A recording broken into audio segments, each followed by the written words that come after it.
Hello student, आप कैसे हैं। ये जो आज हम पढ़ने जा रहे हैं वो अपना टॉपिक है स्ट्रक्चर ऑफ आई। ये टॉपिक हमारे नीट एग्ज़ाम में और बोर्ड एग्जामिनेशन में सभी में इम्पोर्टेंट है। और एनसीईआरटी के ये 12th का चैप्टर है, 12th के अंदर हैं, और राजस्थान बोर्ड में ये 11th के अंदर हैं। तो इस टॉपिक को हमें माइनॉरिटी से स्टडी करना है। मैंने जो इस चैप्टर के अंदर जो ये टॉपिक डाला है, इसमें स्क्रीन जो है, स्क्रीन की हेल्प से मैं आपको ये चैप्टर समझा रहा हूँ। और इसमें छोटी छोटी जो माइनर चीज़ें हैं उनको कंपटीशन एग्ज़ाम के हिसाब से मैंने फोकस करने का प्रयास किया है। तो मैं उम्मीद करता हूँ कि आपको मेरा वीडियो अच्छा लगेगा, पसंद आएगा, और आगे भी इस तरह के वीडियो हम कंटिन्यूसली देते रहेंगे ताकि आपको किसी प्रकार की कोई प्रॉब्लम्स ना आए। तो अपने स्टार्ट करते हैं स्ट्रक्चर ऑफ आई। देखिए स्टूडेंट्स, अभी तक जो आपने पढ़ा है, ये मैंने आई की स्क्रीन शो की है। अभी तक हमने ये पढ़ा है कि जो हमारी आँख होती है, जो हमारी आई होती है, ये कैसा है, ये फोटो सेंसिटिव रिसेप्टर होता है। फोटो सेंसिटिव का मतलब ये हुआ कि ये आने वाली लाइट की रेज़ के लिए सेंसिटिव होता है। लाइट की रेज़ आ रही है, लाइट की रेज़ कैसी है, इमेज कैसी बन रही है, इस चीज़ की स्टडी, इस चीज़ के बारे में जो सेंस है वो हमें सिर्फ आई से ही मिलता है, और कोई बॉडी में ऑर्गन नहीं है जिसके ज़रिए ये सेंस हमें मिल जाए। समझ में आया। आई को हम जो है, आई को और ईयर को हम टेलो रिसेप्टर बोलते हैं। आई और ईयर को हम क्या बोलते हैं? टेलो रिसेप्टर बोलते हैं। ऐसा इसलिए बोलते हैं क्योंकि ये दूर के सेंस को भी अच्छे से पहचान सकते हैं। Eye and ear are also called telo receptor. इन्हें हम टेलो रिसेप्टर कहते हैं because these receive impulse from far places. ये दूर की चीज़ों को के सिग्नल भी रिसीव कर सकते हैं। जनरली जो अब तक हमने पढ़ा है उसमें आई, जो आई बॉल है, वो आई सॉकेट के अंदर बंद रहता है, और इसमें हमने 3 लेयर्स पढ़ी है। देखिए, जो 10th क्लास है या 12th क्लास के अंदर आपने ये पढ़ा है कि हमारी जो आई बॉल्स है ये आई सॉकेट में बंद रहती है। और आई सॉकेट जो है वो एक तरह की बोन्स है। आई सॉकेट क्या है? एक तरह की बोन्स है, ठीक है ना। उस बोन के अंदर आई बॉल हमारी बंद रहती है। अच्छा, अब आपने पढ़ा है कि जो हमारी आई बॉल है उसमें 3 लेयर्स होती है, sclerotic layer, choroid layer and retina. क्या क्या पढ़ा है आपने? Sclerotic layer, choroid layer and retina. अब हम थोड़ा सा और माइनॉरिटी से उसी चीज़ की स्टडी करेंगे जिसके अंदर हम स्क्लेरोटिक लेयर, कोरोइड लेयर और रेटिना ना बोलकर हम ये कहेंगे कि हमारी आँख में 3 लेयर्स होती है, फाइब्रस ट्यूनिका, वेस्कुलर ट्यूनिका और न्यूरोसेंसरी ट्यूनिका। मतलब 3 लेयर्स की हम बात करेंगे। किस किस की? फाइब्रस ट्यूनिका या फाइब्रस ट्यूनिक, कुछ भी बोलिए, वेस्कुलर ट्यूनिक और न्यूरोसेंसरी ट्यूनिक। फाइब्रस ट्यूनिक का पार्ट ही स्क्लेरोटिक लेयर है, स्क्लेरोटिक लेयर अलग से नहीं है। ये हमें इस चैप्टर में देखने को मिलेगा क्योंकि अब हम थोड़ा सा एडवांस होकर इसकी स्टडी कर रहे हैं। दूसरा सेकेंड पार्ट है जो जिसको हम बोलते हैं कोरोइड। वो कोरोइड नहीं है बल्कि वेस्कुलर ट्यूनिक है, और वेस्कुलर ट्यूनिक का पार्ट ही कोरोइड है। समझ में आया। और थर्ड जो हम पढ़ते हैं रेटिना, एक्चुअल में वो रेटिना नहीं है, क्या है? न्यूरोसेंसरी ट्यूनिक है, और उसका पार्ट ही रेटिना है, उसका पार्ट है, ठीक है। तो हम इस जो आई बॉल को हम देख रहे हैं उसको आप थोड़ा सा गौर करके देखिए। देखिए, जो ये आई बॉल है उसके आप सारे पार्ट्स देखिए थोड़े से। हम देख रहे हैं ये बाहर वाली स्क्लेरोटिक लेयर है,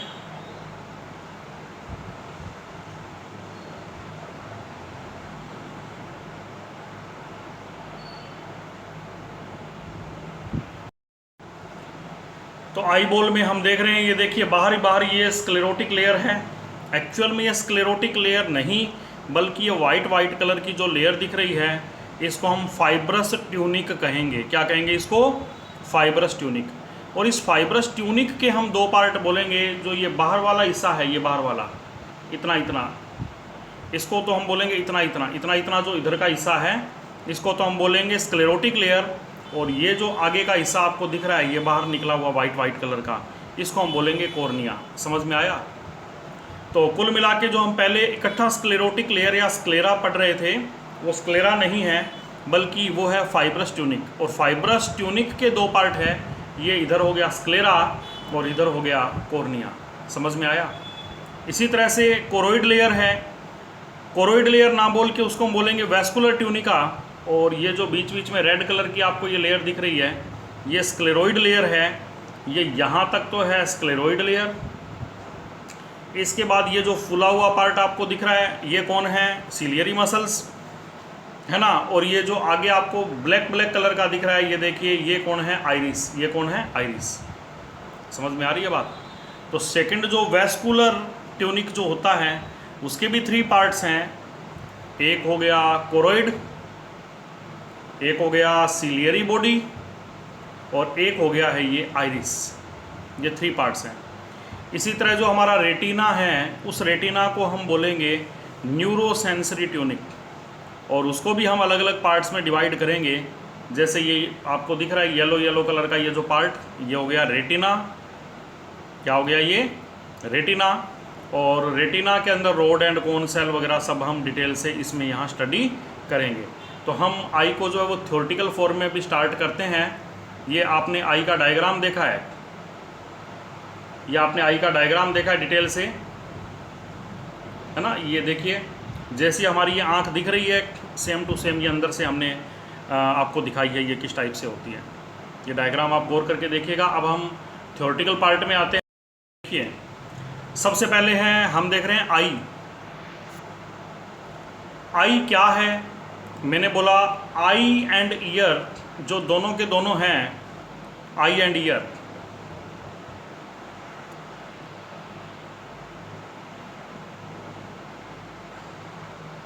eye and ear are teloreceptor. अब टेलोरेसेप्टर हम किसको बोलते हैं? टेलोरेसेप्टर हम बोलते हैं उन ऑर्गन्स को, because these receive impulse from far places. ये बहुत दूर से सिग्नल को गेन करते हैं, इसलिए इनको हम बोलते हैं टेलोरेसेप्टर। क्या बोलते हैं इन्हें? टेलोरेसेप्टर, जो यहाँ पर आपको देखने को मिल रहा है। Eye and ear both are called teloreceptor. समझ में आया?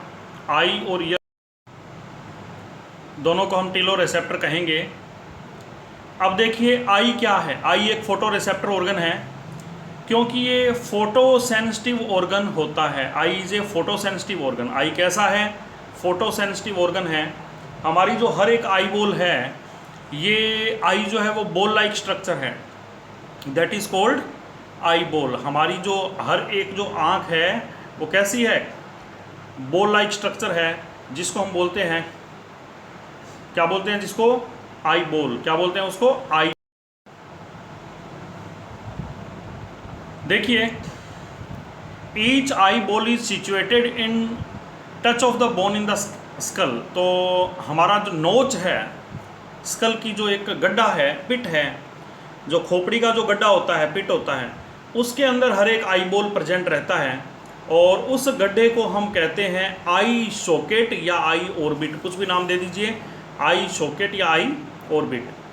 हमारी ह्यूमन आई जो होती है इस आई ऑर्बिट में लगी हुई रहती है, ठीक है। ये कहाँ होती है? ये नोज़ के लेटरल साइड में होती है। दोनों साइड में देखो, ये नोज़ है, नोज़ के दोनों लेटरल साइड के अंदर रहती है। हमारी आँख का जो हिस्सा हमें बाहर दिख रहा है वो सिर्फ आँख का 1/5 पार्ट ही है। Only 1/5 part of the whole eye is seen from outside between the eye lashes. जो आई लेसेस है, ऊपर और नीचे जो आँखों की बरौनियाँ हैं, उसमें जो हमें आँख दिख रही है वो सिर्फ 1/5 पार्ट ही है। Remaining 4/5 part is present in I orbit. Remaining जो 4/5 पार्ट है वो कहाँ प्रेजेंट रहता है? वो आई ऑर्बिट में प्रेजेंट रहता है। आपको बात समझ में आ रही होगी, ठीक है ना। अब हम आँख की सब चीज़ों के बारे में 1 बाय 1 स्टडी करेंगे। सबसे पहले है आईलिड। आईलिड जिसको अपने बोलते हैं पैल्पिब्रे। पैल्पिब्रे क्या होता है? ये 2 मस्कुलर आईलिड्स होती है जो आँख की प्रोटेक्शन करती है, ठीक है ना। Both the eyelids are named according to the situation, upper and lower eyelid. जो आँख के ऊपर होती है उसको हम बोलते हैं अपर आईलिड, और जो नीचे होती है उसे हम क्या बोलते हैं? Lower eyelid. समझ में आई बात? हम अपनी पलकों को यानी आईलिड को ओपन कर सकते हैं, क्लोज कर सकते हैं। हम अपनी आईलिड को ओपन और क्लोज कर सकते हैं, ठीक है ना। तो आईलिड स्नेक जो होता है, स्नेक यानी सांप के अंदर, स्नेक के अंदर आईलिड इमूवेबल होती है, मूव नहीं करती। ये छोटी छोटी जो बातें मैं आपको फैक्ट पढ़ा रहा हूँ, ये सारे फैक्ट कंपटीशन एग्ज़ाम के हिसाब से बड़े ही इंपॉर्टेंट है। फीसेज के अंदर आईलिड एब्सेंट होती है, फीसेज में आईलिड एब्सेंट होती है, ठीक है ना। अच्छा, हमारी आंख के अंदर देखिए अपर आईलिड है, लोअर आईलिड है, इसके अलावा बिल्कुल किनारे पर हमें एक ट्रांसपेरेंट मेम्ब्रेन दिखाई देती है और उसको हम बोलते हैं नेक्टिनेटिंग मेम्ब्रेन और थर्ड आईलिड। क्या बोलते हैं उसको?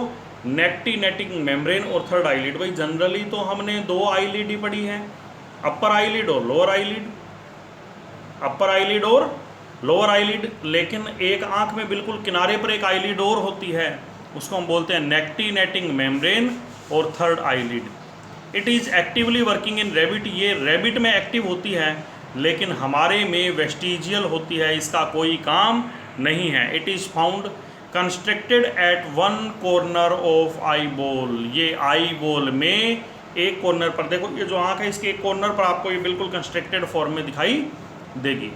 But at the time of need it may be expand over entire eye ball. यदि मान लो हमें लग रहा है कि आंख के अंदर पानी घुसने वाला है, तो रेबिट के अंदर, हमारे में तो ये वेस्टिजियल है, कोई काम नहीं करती, लेकिन रेबिट में और कई एनिमल्स में ये आँख को पूरा कवर कर लेती है। इसलिए जो एनिमल पानी में जाते हैं, पानी में रहते हैं, उन एनिमल्स को कोई डेंजर नहीं होता। क्यों नहीं होता है? क्योंकि ये जो हम देख रहे हैं नेक्टिनेटिंग मेम्ब्रेन, ये पूरी आई को कवर कर लेती है। ह्यूमन में आई जो नेक्टिनेटिंग मेम्ब्रेन होती है ये वेस्टिजियल होती है, हमारे में नेक्टिनेटिंग मेम्ब्रेन वेस्टिजियल ऑर्गन है। तो कभी कंपटीशन एग्जाम में क्वेश्चन आ जाए, क्योंकि इवोल्यूशन में हम ये चीज़ें पढ़ते हैं कि किसका डेवलपमेंट किस से हुआ है, ह्यूमन का डेवलपमेंट कहाँ से हुआ है, हम अपने डेवलपमेंट की हिस्ट्री पढ़ते हैं और उस हिस्ट्री को हम कहते हैं इवोल्यूशनरी स्टडी, ठीक है ना। जब हम अपनी इवोल्यूशनरी स्टडी करते हैं तो उस दौरान हम ये चीज़ देखते हैं, इवोल्यूशनरी स्टडी के दौरान हम ये चीज़ देखते हैं कि भाई क्या क्या चीज़ें हमारे जो एंसेस्टर थे उनमें डेवलपमेंट उनका फुल था और हमारे के अंदर वो वेस्टिजियल है। उसके बेस पर हम ये पता लगा सकते हैं कि हमारे पूर्वज कौन थे, हमारे पूर्वज कौन थे, उसके बेस पर ही पता चलता है। समझ में आ रही है ना बात? तो इस हिसाब से हम देखें तो नेक्टिनेटिंग मेम्ब्रेन हमारे में वेस्टिजियल है, लेकिन बहुत से एनिमल्स के अंदर नेक्टिनेटिंग मेम्ब्रेन जो होती है ये पूरी वेल डेवलप्ड होती है, ठीक है। आगे बात समझ में, तो अपने देखते हैं जो आईलिड होती है, आईलिड होती है उसके ऊपर होते हैं आईलेसेस। क्या होते हैं?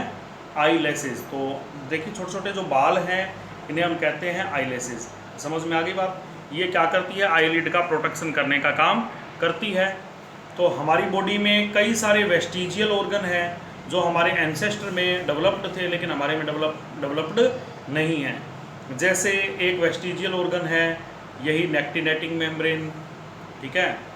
एक वेस्टिजियल ऑर्गन है हमारे जो अपने कहें कि एलिमेंट्री कैनाल में वर्मी फॉर्म अपेंडिक्स जो है वो हमारे में वेस्टिजियल ऑर्गन है।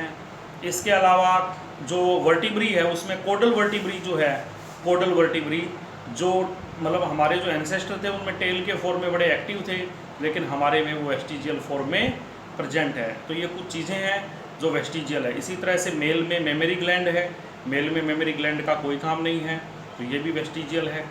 समझ में आई बात? तो ये हमने जो पढ़ा है आईलिड्स। आईलिड्स के बाद में नेक्स्ट जो टॉपिक है वो है हमारा आई ग्लैंड्स। देखिए हम ग्लैंड्स की बात करें तो हमारे आँख के अंदर जो है लुब्रिकेशन के लिए और मॉइस्चर के लिए, लुब्रिकेशन और मॉइस्चर, क्योंकि यदि लुब्रिकेशन नहीं होगा, मॉइस्चर नहीं होगा तो आँख के अंदर फ्रिक्शन होना शुरू हो जाएगा। उससे बचने के लिए आँख में कुछ ग्लैंड्स नेचुरली प्रेजेंट है, जिसमें सबसे पहली ग्लैंड है जो अभी बिना डायग्राम के जो चीज़ें समझ में आ सकती है वो मैं आपको सीधी समझा रहा हूँ। फर्स्ट है माइबोमियन ग्लैंड।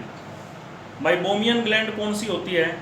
ये आईलिड के इनर सरफेस पर प्रेजेंट रहती है, आईलिड के इनर सरफेस पर प्रेजेंट रहती है। जो हमारी आँख में आईलिड है ये ऊपर नीचे, उसकी इनर सरफेस पर माइबोमियन ग्लैंड प्रेजेंट रहती है। ये ऑयली सब्सटेंस को सीक्रेट करती है, ऑयली मतलब तेल जैसा, ठीक है ना, जो हमारी आँख के किनारे पर आकर इकट्ठा हो जाता है और जो आँख के अंदर जो टीयर्स होते हैं उनको बाहर जल्दी से नहीं गिरने देता।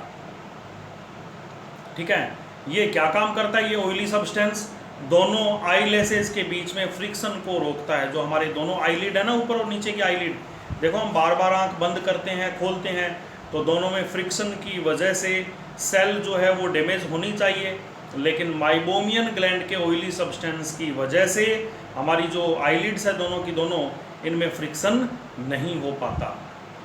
आगे बात समझ में, इनमें फ्रिक्शन नहीं हो पाता। देखिए पहले पूरी थ्योरी को ढंग से पढ़ेंगे, उसके बाद में इस पे ऑब्जेक्टिव क्वेश्चंस को हम करेंगे। ऑब्जेक्टिव क्वेश्चंस जो नीट में आए हुए हैं पुराने और जो नए हैं, मतलब कैसे कैसे क्वेश्चंस बनते हैं उनके बारे में हम स्टडी करेंगे। सेकेंड है लैक्रिमल ग्लैंड। ठीक है, ये कहाँ होती है, ये आईबॉल के आउटर एंगल पर प्रेजेंट रहती है। ये आईबॉल के आउटर एंगल पर, जो बाहर का किनारा है ना आईबॉल का, वहाँ पर लैक्रिमल ग्लैंड प्रेजेंट रहती है। ये क्या करती है, वाटर लाइक सब्सटेंस को सीक्रेट करती है, और ये वाटर लाइक सब्सटेंस जो होता है ये कॉर्निया को मॉइस्चर प्रोवाइड करता है। देखिए आईबॉल के जो किनारे होते हैं, आईबॉल के किनारे जो होते हैं वहाँ पर कौन सी ग्लैंड प्रेजेंट रहती है, lacrimal gland. Lacrimal gland water like substance को सीक्रेट करती है जो कॉर्निया को मॉइस्चर प्रोवाइड करने का काम करता है। इसके अलावा जो कंजक्टिवा है उसको भी क्लीन रखता है। ये वाटर लाइक सब्सटेंस है, इसको हम बोलते हैं टीयर, टीयर यानी आंसू। ये टीयर कैसे होते हैं, ये थोड़े से एल्कलाइन नेचर के होते हैं। थोड़े से कैसे होते हैं, एल्कलाइन नेचर के होते हैं, और इनमें एक बैक्टीरियोलाइटिक एंजाइम होता है, लाइसोजाइम। ये लाइसोजाइम एंजाइम हमारी सलाइवा में भी होता है, हमारे टीयर्स में भी होता है, और नाक के अंदर जो मतलब सेनिडेरियन एपिथेलियम है उसमें भी ये प्रेजेंट रहता है लाइसोजाइम। ये लाइसोजाइम बाहर से आने वाले बैक्टीरिया को मारने का काम करता है। तो हमने अभी दो ग्लैंड पढ़ी है, माइबोमियन ग्लैंड और लैक्रिमल ग्लैंड। माइबोमियन ग्लैंड कहाँ होती है, आईलिड के अंदर की ओर होती है। माइबोमियन ग्लैंड क्या सीक्रेट करती है, ऑयली सब्सटेंस को सीक्रेट करती है। क्या काम करती है, ये काम करती है कि दोनों हमारे जो आईलिड है उनके बीच में फ्रिक्शन को रोकती है। लैक्रिमल ग्लैंड क्या होती है, लैक्रिमल ग्लैंड होती है बच्चों, ये हमारी जो आईबॉल है उसके किनारों पर प्रेजेंट रहती है, एज पर। ये क्या करती है, वाटर लाइक सब्सटेंस को सीक्रेट करती है। ये आईबॉल को मॉइस्चर प्रोवाइड करता है, कंजक्टिवा को क्लीन रखता है। ये छोटी मोटी बातें आपको ध्यान रखनी है ना। इनसे वाटर लाइक सब्सटेंस सीक्रेट होता है जिसे हम कहते हैं टीयर। क्या कहते हैं, टीयर। क्या कहते हैं, टीयर। तो लैक्रिमल ग्लैंड ह्यूमन में कब डेवलप होती है, तो लैक्रिमल ग्लैंड एक्टिव होती है after 4 month of birth in human child, मतलब बच्चे के जन्म के 4 महीने बाद। किसी 2 महीने के 3 महीने के बच्चे की आंखों में आंसू नहीं आते, बताओ क्यों नहीं आते। कभी क्वेश्चन आ जाए आपके सामने कि 2 महीने 3 महीने के बच्चे की आंखों में आंसू नहीं आते, क्योंकि लैक्रिमल ग्लैंड 4 मंथ के बाद में एक्टिव होती है। कई बार एग्जाम में क्वेश्चन आ जाए कि 3 महीने के बच्चे की आंखों में टीयर्स नहीं आ पा रहे, तो क्या उसमें इमोशंस नहीं है, क्या उसे कोई पेन नहीं होता है, सब कुछ होता है, लेकिन उसमें लैक्रिमल ग्लैंड एक्टिव नहीं है, इसलिए उसकी आंखों में आंसू नहीं आते। समझ में आया। देखिए आगे हम पढ़ेंगे जाइस ग्लैंड। जाइस ग्लैंड कहाँ होती है, situated in the margin of eyelid. Zeiss gland कहाँ होती है, आईलिड के मार्जिन पर, मतलब एकदम किनारों पर प्रेजेंट रहती है, आईलिड के मार्जिन पर यानी किनारों पर प्रेजेंट रहती है। समझ में आ गया। फिर है हार्डीरियन ग्लैंड। हार्डीरियन ग्लैंड कहाँ होती है, अपर आईलिड में नहीं होती, लोअर आईलिड के इनसाइड में होती है। कहाँ होती है, लोअर आईलिड के इनसाइड में होती है। ये नेक्टिनेटिंग मेम्ब्रेन को मॉइस्चर प्रोवाइड करने का काम करती है। क्या काम करती है, ये नेक्टिनेटिंग मेम्ब्रेन को मॉइस्चर प्रोवाइड करने का काम करती है। Harderian gland are absent in rabbit and human. ये ह्यूमन और रेबिट में एब्सेंट होती है। अच्छा, ह्यूमन में हार्डीरियन ग्लैंड की जगह क्या होती है, ह्यूमन में हार्डीरियन ग्लैंड की जगह माइबोमियन ग्लैंड प्रेजेंट रहती है। लेकिन कई मैमल्स जैसे रैट में, श्रीव में, व्हेल में ये हार्डीरियन ग्लैंड प्रेजेंट रहती है। आगे बात समझ में। हार्डीरियन ग्लैंड कहाँ किस किस में मिलती है? ये फ्रॉग में भी मिलती है, बर्ड्स में भी देखने को मिलती है। समझ में आया? अच्छा जी, अब हम पढ़ेंगे gland of moles, mole gland. Mole gland किसका मॉडिफिकेशन है? तो मोल ग्लैंड मॉडिफिकेशन है, मोल ग्लैंड मॉडिफिकेशन है किसका? स्वेट ग्लैंड का मॉडिफिकेशन है। मोल ग्लैंड किसका मॉडिफिकेशन है? स्वेट ग्लैंड का मॉडिफिकेशन है। ठीक है, ये आईलैशेस के पास में प्रेजेंट रहती है। तो देखो अभी हमने कौन कौन सी ग्लैंड पढ़ी है? एक तो कौन सी पढ़ी है? माइबोमियन ग्लैंड पढ़ी है ना। दूसरी कौन सी पढ़ी है? लैक्राइमल ग्लैंड पढ़ी है ना। थर्ड ये कौन सी पढ़ी है? थर्ड पढ़ी है जाइस ग्लैंड पढ़ी है, लेकिन हार्डीरियन ग्लैंड होती है। फोर्थ कौन सी पढ़ी है? ग्लैंड ऑफ मोल, मोल की ग्लैंड पढ़ी है। ये आपने 4 तरह की ग्लैंड पढ़ी है। इसमें से कौन सी ग्लैंड ह्यूमन में नहीं होती? हार्डीरियन ग्लैंड ह्यूमन में नहीं होती। कभी बड़ा ही इंपॉर्टेंट क्वेश्चन है कि 4 ये ग्लैंड आ जाए, इनके नाम आ जाए, तो आपको ये बताना होगा कि कौन सी ग्लैंड ह्यूमन में नहीं है। तो आप ये बताएंगे हार्डीरियन ग्लैंड जो है वो ह्यूमन में नहीं है, हार्डीरियन ग्लैंड ह्यूमन में नहीं है, ये आपको बताना होगा। समझ में आ गया? अच्छा, अब देखिए,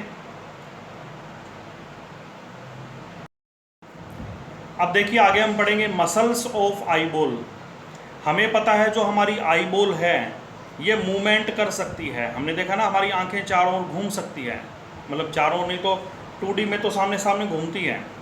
तो कैसे घूमती है? अच्छा, कई बार आप यदि पूरी आंखें फाड़कर नीचे झुकें, क्या आपकी आंखें बाहर गिरती है? नहीं गिरती। क्यों नहीं गिरती? क्योंकि आई बॉल आई सॉकेट में बंद है, और आई सॉकेट में 6 स्केलेटल मसल्स की हेल्प से लगी हुई है। अब ये ध्यान रखिए कि आई बॉल की मसल्स स्केलेटल मसल्स होती है। स्केलेटल मसल्स मतलब वॉल्यूंटरी मसल्स, ऐसी मसल्स जो हमारे डिजायर से काम करती है, उन्हें हम बोलते हैं वॉल्यूंटरी मसल्स या स्कैटर मसल्स। तो स्केलेटल मसल्स जो होती है वो वॉल्यूंटरी मसल्स होती है और हमारी इच्छा से ही काम करती है।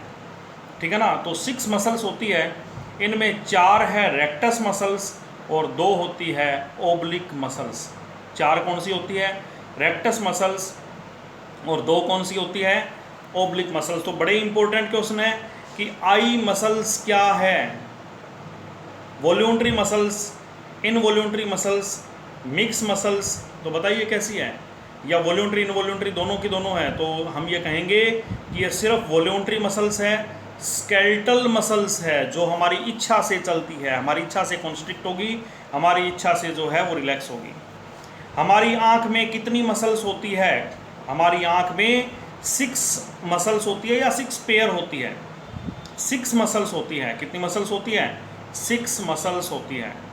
हमारी आई में रेक्टस एंड ओब्लिक मसल्स हैं 4 + 2, 2 + 4, 6 + 0, 0 + 6, ऐसे ऑप्शन आ जाएं तो आप ये बताएंगे 4 रेक्टस मसल्स है और 2 ओब्लिक मसल्स है। 4 क्या है? रेक्टस मसल्स, और 2 क्या है? ओब्लिक मसल्स है हमारी आंख के अंदर।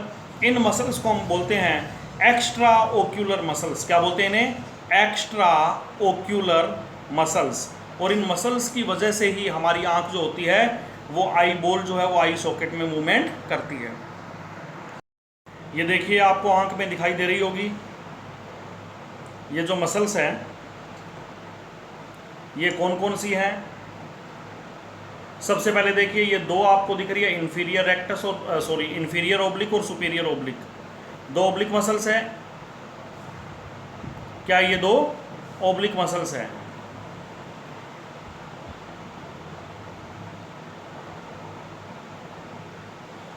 ये 2 ओब्लिक मसल्स आपको दिखाई दे रही है, जिसको हम बोलेंगे, देखिए ऊपर ही ऊपर है superior oblique and inferior oblique. ये देखिए 2 ओब्लिक मसल्स है, ये ऊपर ही ऊपर आपको दिख रही है, superior oblique and inferior oblique. 2 oblique muscles हो गई। 4 रेक्टस मसल्स हैं, देखिए ये नीचे दिख रही है आपको 4। एक दिख रही है इंटरनल रेक्टस मसल्स, ये देखिए 4 मसल्स है नीचे आपको दिख रही है क्या? जिसमें एक कौन सी है? Internal rectus. थोड़ा फोकस कीजिए अपने माइंड को। इंटरनल रेक्टस मसल्स, ठीक है। उसके जस्ट नीचे दिख रही है सुपीरियर रेक्टस मसल, फिर आपको दिख रही है एक्सटर्नल रेक्टस मसल, और फिर आपको दिख रही है इन्फीरियर रेक्टस मसल। तो देखिए रेक्टस कितनी हो गई, 4, internal rectus, external rectus, superior rectus, inferior rectus. Rectus muscles कितनी हैं, 4। कौन कौन सी है, देखिए इसमें ये दिख रही है आपको, internal rectus, external rectus, superior rectus, inferior rectus. और ओब्लिक मसल्स कितनी हैं, सुपीरियर ओब्लिक और इन्फीरियर ओब्लिक। समझ में आ गई बात। ओब्लिक मसल कितनी है, 2 oblique muscles are superior oblique and inferior oblique. और रेक्टस मसल्स कितनी है, 4। कौन कौन सी है, internal rectus, external rectus, superior rectus, inferior rectus. External, internal, superior, inferior, चारों नाम याद रह जाएंगे। कौन कौन सी, इंटरनल, एक्सटर्नल, सुपीरियर, इन्फीरियर। और वहाँ कौन कौन सी है, सुपीरियर, इन्फीरियर ओब्लिक है सिर्फ, एक्सटर्नल इंटरनल ओब्लिक नहीं है। तो 2 ओब्लिक मसल है, 2 ओब्लिक मसल है और 4 रेक्टस मसल्स है। हमारी आँख में ऐसी 6 मसल्स होती है। देखिए अभी आपको मैंने बताया था कितनी रेक्टस होती है, 4 रेक्टस। कौन कौन सी थी, external rectus, internal rectus, superior rectus, inferior rectus. और ओब्लिक मसल कितनी थी, सुपीरियर ओब्लिक और इन्फीरियर ओब्लिक। ये 6 नेम जो है वो आपको मेमोरी में रखने हैं, क्योंकि बायोलॉजी है समझना और समझने के बाद में मेमोरी में रखना। समझना तो है ही है इम्पोर्टेंट, क्योंकि समझे बिना मेमोरी में नहीं रहेगा। लेकिन सिर्फ समझने से काम नहीं चलेगा, आपको हर चीज़ मेमोरी में भी बराबर रखनी पड़ेगी। समझ में आया बच्चों? तो थोड़ा ध्यान देना। सबसे पहले है जो हमारी आँख है उसमें कौन सी मसल्स क्या क्या काम करती है। सबसे पहले देखो, एक्सटर्नल रेक्टस मसल्स, क्या बोला मैंने, external rectus muscles eye ball को बाहर की ओर घुमाती है। मतलब नाक से कान की ओर आप आई बॉल को ऐसे घुमाना चाहते हैं, बाहर की ओर, नाक से कान की ओर इधर घुमाना चाहते हैं। अब आप कहेंगे सर इतनी माइनॉरिटी से चीज़ें थोड़ी आती होगी एग्जाम में, आती है इतनी माइनॉरिटी से चीज़ें, इसलिए आपको छोटी छोटी बातों पे गौर करना पड़ेगा। हमारे आँख जो आई बॉल है उसको नोज से ईयर की ओर, मतलब ऐसे बाहर की ओर नज़र आपको घुमानी है। तो बताइए कौन सी मसल्स काम आएगी, एक्सटर्नल रेक्टस मसल्स काम आएगी। और कान से नाक की ओर, मतलब नज़र को बाहर से वापस आपको नाक की ओर लेके आनी है, तो कौन सी मसल्स काम आएगी, इंटरनल रेक्टस मसल्स काम आएगी। कौन सी मसल्स काम आएगी, इंटरनल रेक्टस मसल्स काम आएगी। तो क्या आपको एक्सटर्नल और इंटरनल रेक्टस मसल्स का काम समझ में आया? एक्सटर्नल का मतलब नज़र को बाहर की ओर घुमाना है, इंटरनल का मतलब वापस नाक की ओर नज़र को लेके आना है, सीध में एकदम सीधा, मतलब सीधे देख रहे हो, साइड में नज़र घुमानी है एक्सटर्नल, वापस अंदर की ओर नज़र लानी है इंटरनल रेक्टस मसल्स। क्या दोनों का वर्क आया आपको समझ में? आ गया होगा। अब समझिए, अब है सुपीरियर रेक्टस और इन्फीरियर रेक्टस।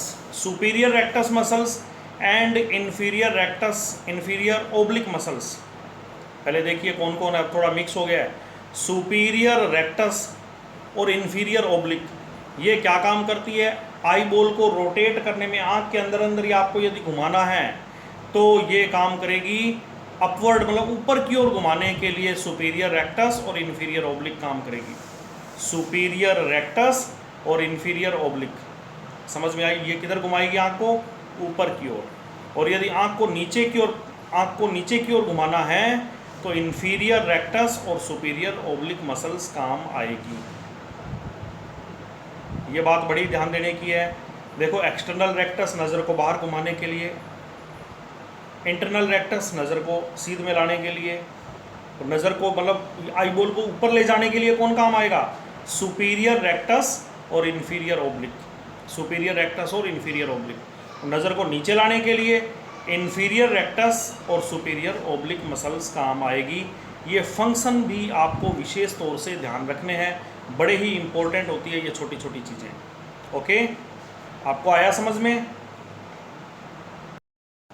तो इस तरह से आप ये देख रहे हो कि रेक्टस मसल्स और ओब्लिक मसल्स जो होता है वो कलेक्टिवली आई बॉल को चारों ओर घुमाने में, मतलब एक्सिस के अराउंड चारों ओर घुमाने में बड़े ही हेल्पफुल होते हैं।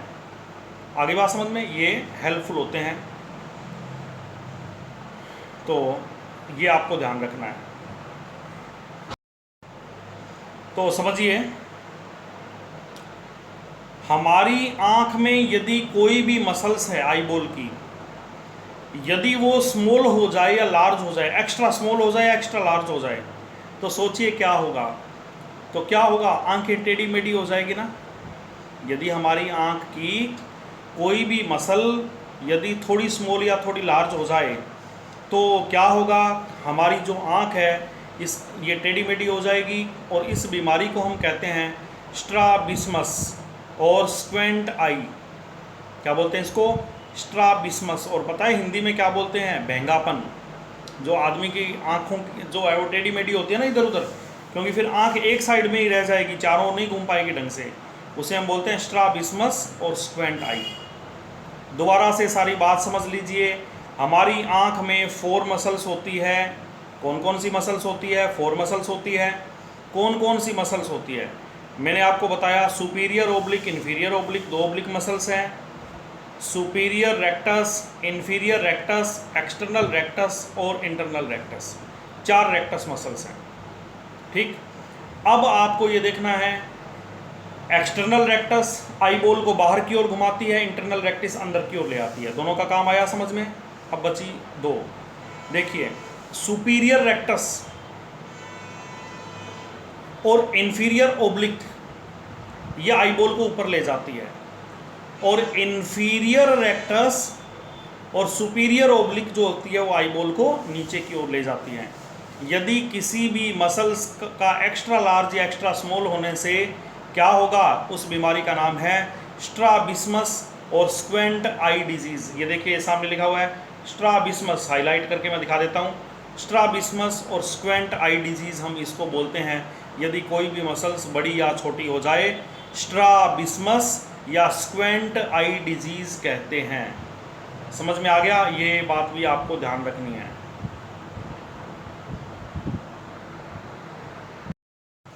एक बार और ये चारों आई मसल्स को देख लीजिए, सभी आई मसल्स को गौर करके देखिए,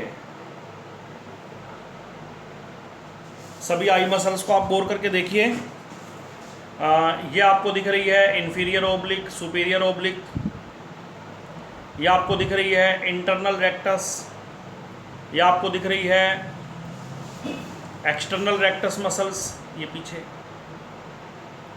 है ना। फिर इन्फीरियर रेक्टस और सुपीरियर रेक्टस, ये जो 6 की 6 मसल्स है, ये आपको क्लियरली दिख रही होगी। समझ में आया।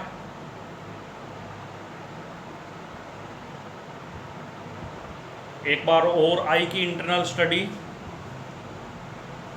ये मैं आपको आंख की इंटरनल स्ट्रक्चर समझा रहा हूँ। ठीक है, आंख की जो इंटरनल स्ट्रक्चर है, मैंने बोला कि आंख में 3 लेयर्स होती है। फर्स्ट है फाइब्रस ट्यूनिका, सेकंड है वेस्कुलर ट्यूनिका, और थर्ड है न्यूरोसेंसरी लेयर या न्यूरोसेंसरी ट्यूनिका। हालांकि अभी तक आपने जो पढ़ी है वो देखिए ये 3 लेयर्स ही पढ़ी है। सबसे बार स्क्लेरा, सेकंड कोरोइड और थर्ड रेटिना। अभी तक आपने आई बॉल में 3 लेयर्स ही पढ़ी है, स्क्लेरा, कोरोइड एंड रेटिना, ये 3 ही पढ़ी है ना।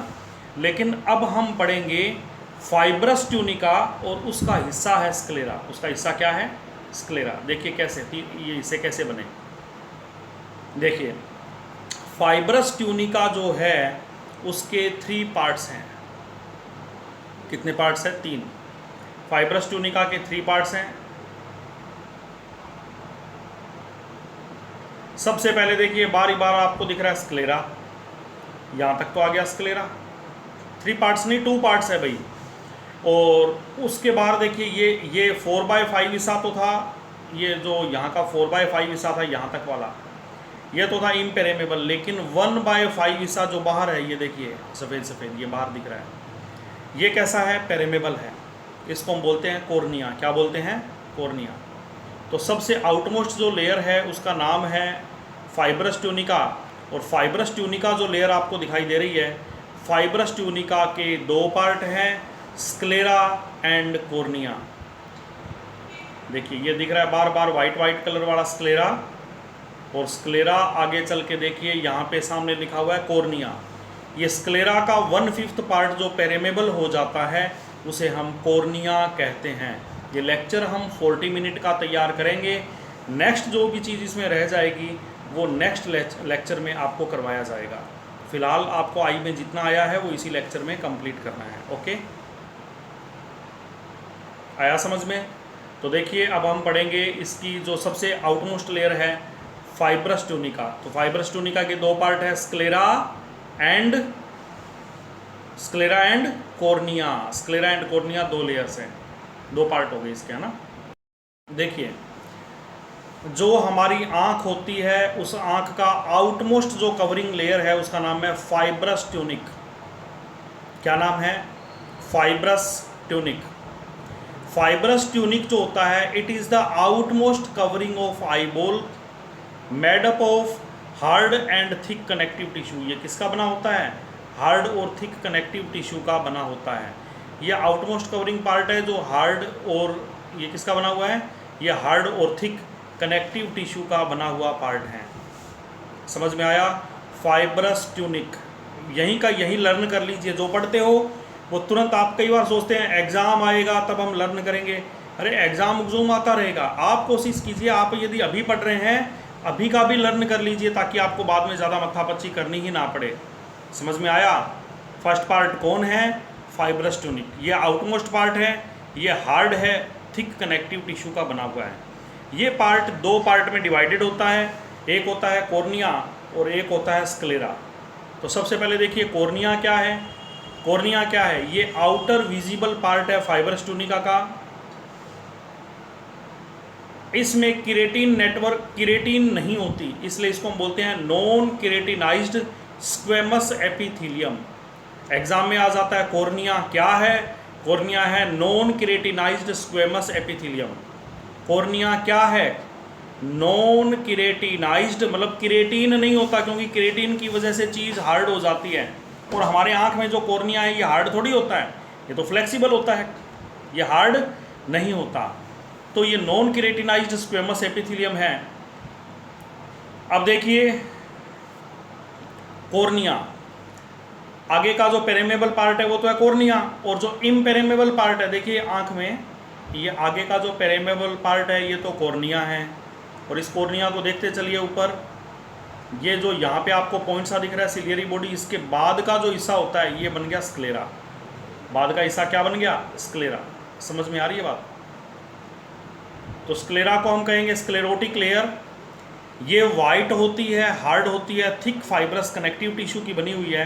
रेबिट और फ्रॉग के अंदर जो होती है ये कार्टिलेज की बनी हुई है। ये हमेशा आईबॉल की सबसे बाहर की लेयर बना सकती है, ठीक है। ये नॉन वेस्कुलाइज्ड होती है, मतलब इसमें वेस्कुलर टिश्यूज़, मतलब ब्लड कैपिलरीज का नेटवर्क नहीं होता। ये वाइट कलर की लेयर है स्क्लेरा लेयर, इसलिए हम इसको बोलते हैं वाइट ऑफ आई, ठीक है। और स्क्लेरोटिक लेयर का डेवलपमेंट किससे होता है? स्क्लेरोटिक लेयर का डेवलपमेंट होता है मीजोडर्म से। अब ये मीजोडर्म क्या है? क्योंकि जब कभी भी एम्ब्रियो बनता है, एम्ब्रियो से एनिमल का डेवलपमेंट हो रहा होता है, तो स्टार्टिंग में 3 लेयर्स बनती है, एक्टोडर्म, मीजोडर्म और एंडोडर्म। हमारी बॉडी के बहुत सारे ऑर्गन का डेवलपमेंट एक्टोडर्म से होता है, कईयों का मीजोडर्म से होता है, कईयों का एंडोडर्म से होता है। तो हम बॉडी के जितने भी ऑर्गन पढ़ेंगे उसमें हम साथ साथ में, जब हम एनाटॉमी और मॉर्फोलॉजी पढ़ेंगे तो हम साथ साथ में ये भी पढ़ेंगे कि किसका डेवलपमेंट एक्टोड्रम से हुआ है, किसका मीजोड्रम से हुआ है और किसका एंडोड्रम से हुआ है। तो आँख के स्क्लेरोटिक लेयर का डेवलपमेंट मीजोडर्म से इसका ओरिजिन हुआ है। आगे बात समझ में? Inner layer of eyelid remain stretched. तो जहाँ पर कॉर्निया और स्क्लेरा मिलते हैं उस पॉइंट को हम बोलते हैं लिम्बस। क्या बोलते हैं? लिम्बस। और वो जगह ट्रांसल्यूकेंट होती है, उसे हम कंजक्टिवा भी बोलते हैं। क्या बोलते हैं उसको? कंजक्टिवा। नहीं आया समझ में? बाहर है कॉर्निया, यही कॉर्निया अंदर जब फैलता है तो वो कैसा हो जाता है? हार्ड हो जाता है कोलेजन में, कोलेजन की वजह से। और जब कोलेजन फाइबर की वजह से हार्ड हो जाता है तो जहाँ पे कॉर्निया और स्क्लेरोटिक लेयर मिलती है, उस लेयर को जो हार्ड लेयर है उसको स्क्लेरोटिक लेयर कहते हैं। जहाँ कॉर्निया और स्क्लेरोटिक लेयर का जंक्शन होता है उस जंक्शन को हम कहते हैं लिम्बस। और वो लिम्बस ना तो कॉर्निया की तरह ट्रांसपेरेंट है ना स्क्लेरोटिक लेयर की तरह इम्पेरेमेबल है, बल्कि ट्रांसलूकेंट होती है। कैसी होती है? ट्रांसलूकेंट होती है। उसे हम बोलते हैं कंजक्टिवा। क्या बोलते हैं? कंजक्टिवा। और इसका डेवलपमेंट एपिडर्मिस से होता है। आगे बात समझ में? हमारे शरीर की सबसे पतली यानी थिन एपिडर्मिस कहाँ है? कॉर्निया के किनारे पर यानी कंजक्टिवा के पास में ह्यूमन बॉडी की सबसे थिनेस्ट एपिथेलियम एपिडर्मिस होती है।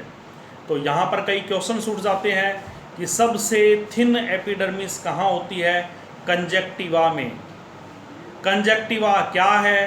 कॉर्निया और स्क्लेरोटिक लेयर का जंक्शन। इनमें से कौन सी लेयर ट्रांसलूकेंट है? यदि आ जाए कॉर्निया, स्क्लेरा, ऐसे आइरिस वगैरह, तो आप ये ध्यान रखिएगा जो कंजक्टिवा होती है ये सेमी पेरिमेबल होती है, जिसको हम बोलते हैं ट्रांसलूकेंट मेम्ब्रेन। अब अगली जो लेयर है वो है वेस्कुलर ट्यूनिक, जो हम नेक्स्ट वीडियो में पढ़ेंगे, क्योंकि ये वीडियो काफ़ी फिर लंबा हो जाएगा। Okay, thank you, have a nice day. आप पढ़ते रहिए, मेहनत करते रहिए, नीट में सेलेक्ट होइए और बायोलॉजी में बढ़िया से बढ़िया नंबर प्राप्त कीजिए। और मैं आगे से आगे बायोलॉजी और फिजिक्स दोनों के वीडियो सेंड करता रहूँगा। मतलब मेरी कोशिश ये रहेगी कि आप वीडियो की हेल्प से इतना कुछ सीख जाएं कि हर कंपटीशन एग्ज़ाम, ये सिर्फ और सिर्फ नीट एग्ज़ाम में ही इम्पोर्टेंट नहीं है, बल्कि आरपीएससी के एग्ज़ाम जैसे फर्स्ट ग्रेड है, सेकंड ग्रेड है, एसीएफ है, इन एग्ज़ाम के अंदर भी ये वीडियो सभी हेल्पफुल होंगे। आप इन वीडियो को देखिए, सभी अच्छे टॉपिक, अच्छे फैक्ट मैं इकट्ठे करके लाया हूँ। मैं उम्मीद करता हूँ कि आपके लिए हेल्पफुल होंगे। Thank you, have a nice day. Okay.